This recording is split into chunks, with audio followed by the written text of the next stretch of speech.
Dinitrofenol yani kısacası DNP adıyla anılan ilaç bir anabolik androjenik steroid değil, bir bitki toksinidir. Peki hocam, bir vücut geliştirmecinin ilaç kutusunda ne işi var ya da bu ilacın vücut geliştirme ile ilgili bağlantısı ne diye soruyor olabilirsiniz arkadaşlar. Kafasına bazı hedefleri koymuş ve o hedef için bütün hayatını değiştirmeyi göze almış sporcuları mutlaka görmüşsünüzdür. Konu vücut geliştirme olunca da bu gibi sporcuların diğerlerinden biraz daha fazla kas ve biraz daha az yağa sahip olmak için aşırı şeyler yaptıkları ve gereksiz riskler aldıkları da tahmin etmek zor olmasa gerek arkadaşlar. Ve bunun en iyi örneği DNP kullanımıdır. Arkadaşlar, gördüğüm kadarıyla bu konu hakkında Türkçe olarak çok fazla bakabileceğiniz kaynak yok. Ben de madem kaynak yok, o yüzden bu konuyu detaylı bir şekilde işleyeyim dedim arkadaşlar. Ve zaten videonun ilerleyen kısımlarında göreceğiniz gibi en ince ayrıntısına kadar size DNP'yi anlatmaya çalıştım. O yüzden arkadaşlar, bence arkanıza yaslanın ve bu videonun her saniyesini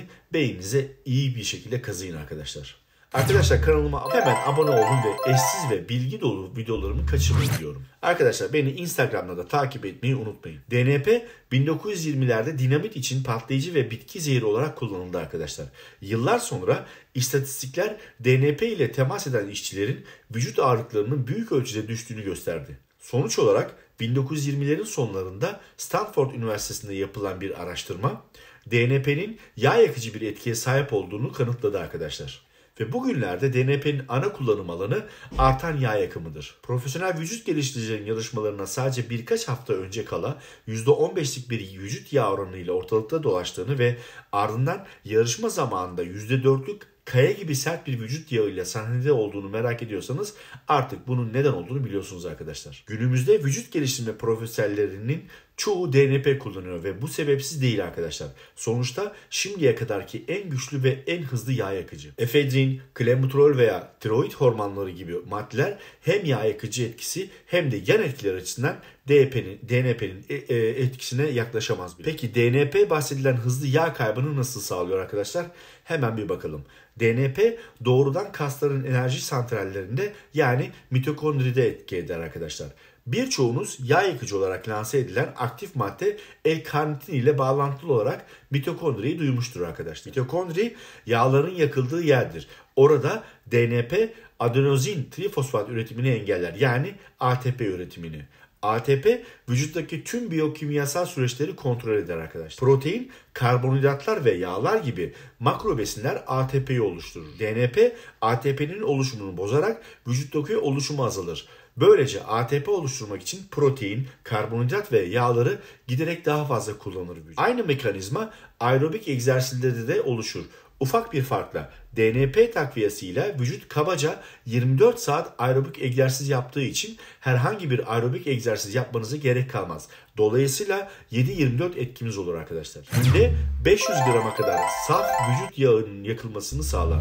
Bu başka hiçbir termojenik takviyenin veya ilacın yanına yaklaşamayacağı bir değerdir arkadaşlar. Peki DNP nasıl kullanılır? Bir de ona bakalım arkadaşlar. Deneyimler en iyi sonuçların günde vücut ağırlığının kilogramı başına 2 ila 10 mg ile elde edilebileceğini göstermiştir. Düşük değer saf kristal DNP'yi ifade ederken ikinci değer genellikle hala %5-%10 nem içeren toz DNP'yi ifade eder. Buna göre 100 kiloluk bir sporcunun ortalama 200 ila 600 mg kristal DNP tüketmesi gerekir. Günde 200 mg almaya başlamak ve ne olduğunu görmek en iyisidir arkadaşlar. Bu alınan doz vücut tarafından iyi tolere edilirse 3 gün sonra 200 mg'a ek doz verilir arkadaşlar.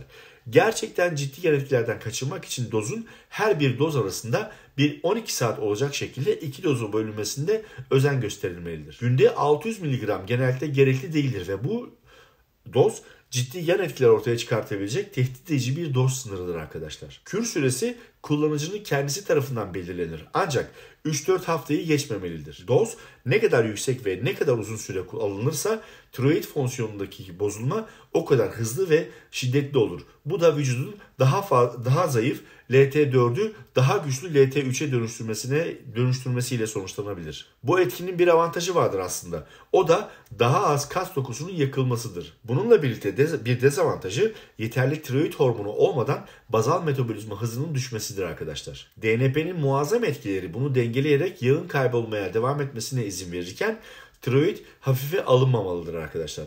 Kalıcı hipofonksiyon ömür boyu tiroid ilacı almak anlamına gelebilir. DNP'yi alırken yüksek protein içeriği ve orta düzeyde yağ içeriğiyle karbonhidrat açısından zengin bir diyet sağlamak önemlidir. Çünkü DNP yalnızca karbonhidrat varlığında optimal bir etkiye sahip olabilir.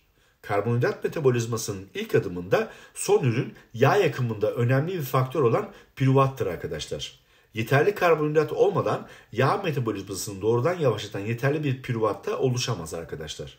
Artık büyük miktarda karbonhidratın yağın parçalanmasını engelleyeceğinden korkan herkes rahatlayabilir. DNP'nin birinci ve en önemli özelliği elbette metabolizmadaki artışla ilişkili termojenik etkidir arkadaşlar. DNP vücut ısısını yaklaşık 2 santigrat derece artırır. Yani yaklaşık 39 santigrat dereceye kadar nihai bir sıcaklığı arkadaşlar. Bu sıcaklık hafif bir ateşi andırır ve benzer belirtileri beraberinde getirir arkadaşlar. Nedir bu etkiler?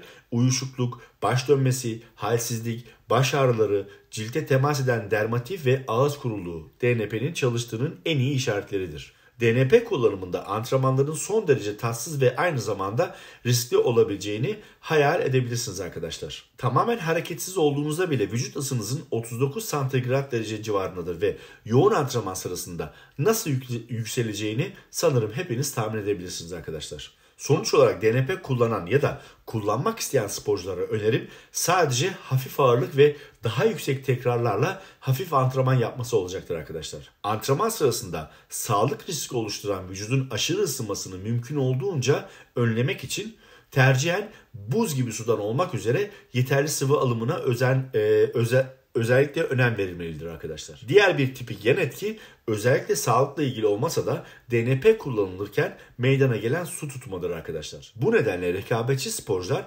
mümkün olan en iyi kas tanımını elde etmek için sahneye çıkmadan yaklaşık bir hafta önce almayı bırakmalıdır. DNP'nin kansere neden olabileceği şüphesi daha ciddidir arkadaşlar. DNP yağ dokusunda depolanır ve orada aylarca kalabilir ve kanserojen etkisini gösterebilir arkadaşlar. Sadece bu nedenle sorumlu sporcular DNP almaktan kaçınmalı veya en azından mümkün olduğu kadar kısa tutmalıdır. Tarif edilen yıkıcı yan etkilere sahip olası bir aşırı doz DNP kürü sırasında kumülatif etki nedeniyle aniden ve herhangi bir uyarı yapılmadan da ortaya çıkabilir arkadaşlar. Sonuç olarak, burası lütfen çok önemli, sonuç olarak DNP var olan en etkili yağ yakıcıdır. Ancak ne yazık ki aynı zamanda en tehlikelisidir. Bu nedenle şunu söylememde yarar var arkadaşlar. Her ne olursa olsun ben Hüseyin Tüfekçi olarak size bu ilacı kullanmayı önermiyorum. Karar burada sizin. Kullanmak isteyen sporcu daha önce bahsettiğim dozları aldıktan sonra kürün sonuna doğru dozu azaltmak ve sıfıra dönene kadar her 3 günde bir 200 mg düşürmekte iyi bir kür yapmış olur arkadaşlar. Maliyet ve bulunabilirlik açısından bu ilaca bakacak olursak 200 mg kristal toz içeren bir kapsül kara borsada 8 ila 15 euro arasında da değişir arkadaşlar. DNP artık sadece bilimsel amaçlarda üretildiğinden DNP'yi kara borsada bulmak neredeyse imkansızdır. Birçok dolandırıcı DNP olarak size 100 mg efedrin HCl ile doldurulmuş kapsüller satar arkadaşlar.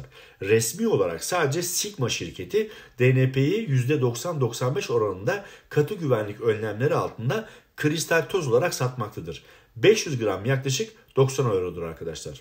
Bu ilacın düşük bulunabilirlik ve eşit derecede düşük talep nedeniyle sahtesi yoktur. Durum böyleyken size DNP diye sunulan tabletlerin gerçekten DNP olmadığını anlamakta çok zor olması gerek arkadaşlar. Arkadaşlar belki şu ana kadar anlattıklarım biraz fazla bilimsel ve kulağa karmaşık geliyor olabilir arkadaşlar.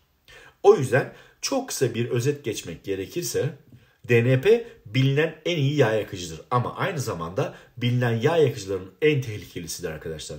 Vücut ağırlığı kilogramı başına 2 mg alım size çok iyi sonuçlar verecektir. Vücut ısısı çok yükseleceği için kür sırasında hafif antrenmanlar yapmak sizin için mantıklı olacaktır arkadaşlar. Bu ürünü kara borsada bulmak neredeyse imkansızdır.